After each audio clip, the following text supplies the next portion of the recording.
Share no, so bahin ni sa among pagpuyo sa bukid ug sa ako ang pagbalik og trabaho karon. So ano mo gud ni?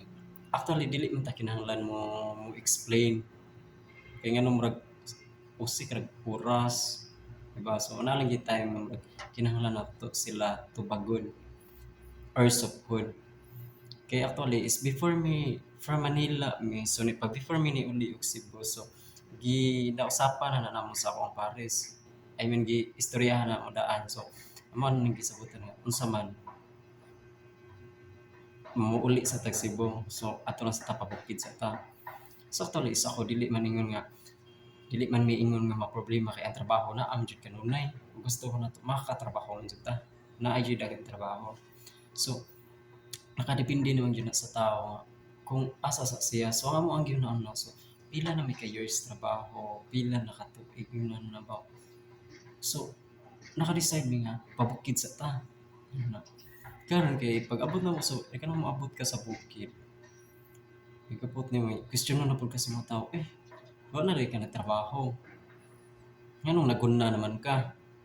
Di ba so actually saya ra sa oras nga mo tubag pa ka sila ha. Pwede naman ito ingon nga. Ako aram mo ingon mo jud pahuway sa magmamala sa amin so ingon na. So mura sila mo kuan mura kaglag kataw ingon na ba, di ba? So para sa to kung natay mindset ba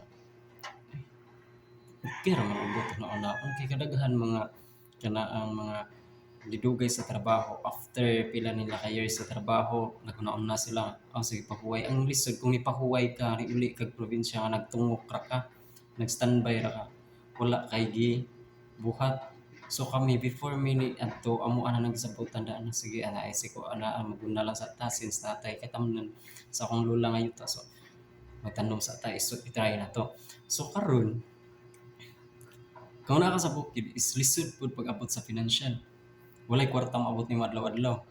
Except sa pag manarbaho ka adlaw-adlaw na kay kwarta anytime nga for example na kay gusto ka unon mo kaon ka sa gawas kung naa lang jud ka every time nga magsildo ka pwede ka makaon sa gawas.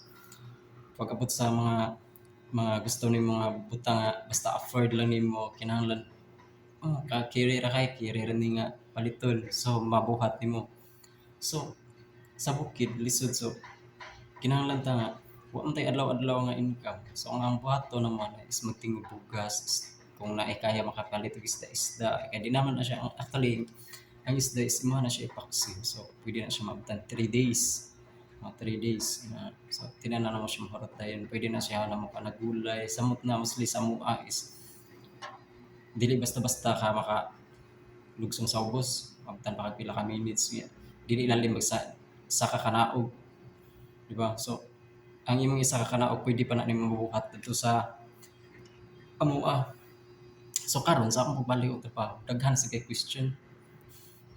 Sakit sa tao, sakit sa Pinoy kung unsay imong buhaton, bantayan ka. Na.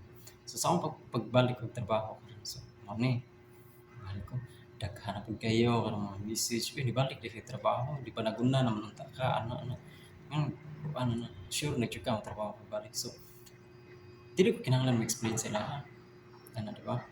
Ubot na naon. Pero na time nga ato gyud sila masuko. Ako ra jud ingnon nga. Ako jud pagkuan. Ako jud dito sa kanang ako maning choice. Choice man ako. Isa pa kaya man ako magkuan og balik ang trabaho kay naam jud mga experience sa trabaho. Sud sa pila ka tuig natong trabaho, di ba? Daghan jud kay trabaho. Naa ang trabaho anytime. So kani akong Paris is kuan jud ni siya. Sobra pud ka respetado. Okay lang sobra ka respetado. Bilang mo gid siya ba. For example na yung ngayon ano story. So, ako backfire ana. Ako tig backfire. Unya naman ko na siya motingog ka murag puno na siya. So ako kay mo anam gid ko. Mao na yung na so na mga tao ang kilabot kung sa imong gibuhat. So nana pa so actually karon sa akong pagbalik trabaho daghan kay mga question na question sila ni balik og trabaho kuwang wa ba ay kana di ba di mabuhi sa bukid actually mabuhi man mabuhi so sa katuig na mong pagpuyo sa bukid wa minanarbaho Pero wala nagpasabot nga sa bukid wala tay trabaho. Nay trabaho sa bukid pod. Ang ako alang is ni-suggest ko wala ako nagdesisyon og ako nga without sa akong pares nga ako ray nagdesisyon. So tanan desisyon is amo nang gipag-usapan amo nang gistoryahan nga, "O sige trabaho sa ako." Kaya for example, patanom na padong. So ang pang-finance sa lisod kay sa bukid kung wa kay pang-finance, for example, abono, medisina kung na kay mga tanom gulay, kinahanglan sa nag-abono. So mao na akong gibuhat ni nagkasinabot ni trabaho ko so siya sa abilin. So naging okay lahat. Ana, mao na maguli ko didto mga once a week, 2 times a week, yun na. So ang mga tao di lang kapugong sa ilang mga ab-ab kay tangwa sila balay lain bantayan. Ako rang pagkaburikat, mao ra gyud sige sa bantay. Nya kay mosupo man pud ko.